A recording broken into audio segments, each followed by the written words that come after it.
বাড়ির পাশে একজন না খাওয়া অবস্থায় পড়ে আছে, ওর মুখে হার আপনি তুলে দেন, আল্লাহ ওই ইবাদত যদি কবুল করে নেয় আপনার জিন্দেগির গুনাহ আল্লাহ ক্ষমা করে।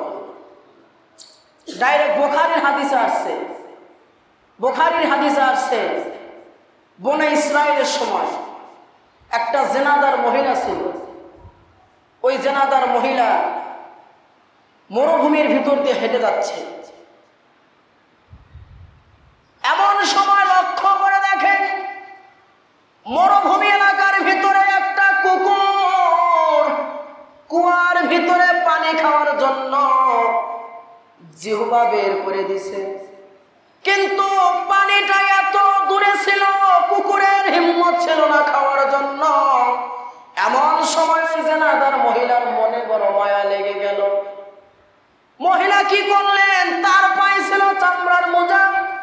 এমন সময় চামড়ার মোজাটা খুলে তার কাপড় দিয়ে কুয়ার ভিতর থেকে পানি উঠাইলেন।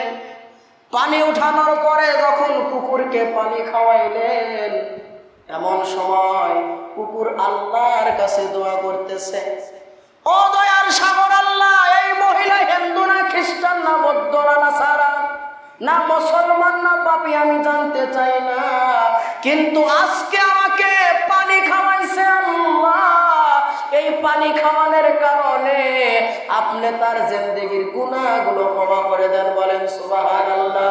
আল্লাহ রাব্বুল আলামিন বলতেছে, ও ফেরেশতা তাকায়া দেখো, ওই মহিলা সারা জীবন জেনার কাজে লিপ্ত ছিল, কিন্তু আজকে আমার সামান্য একটা প্রাণী কুকুরকে পানি খাওয়াইলো। কুকুরকে পানি খাওয়ানোর কারণে আমি আল্লাহর কাছে এত ভালো লেগেছে, আমি আল্লাহ তার জিন্দেগির গুনাহগুলো ক্ষমা করে তাকে জান্নাতি বানায়া দিলাম। বলেন সুবহানাল্লাহ। ছোট্ট একটা আমল, যে কোনো একটা আমলের কারণে আল্লাহ আমাদের ক্ষমা করে দেবে। সেই জন্য আপনাদেরকে বলি, সব সময় মানুষ হয়ে মানুষকে ভালোবাসেন। আল্লাহ রাব্বুল আলামিন আমাদেরকে এবং গোটা পৃথিবীকে আল্লাহ রাব্বুল আলামিন রহমত নাজিল করবে।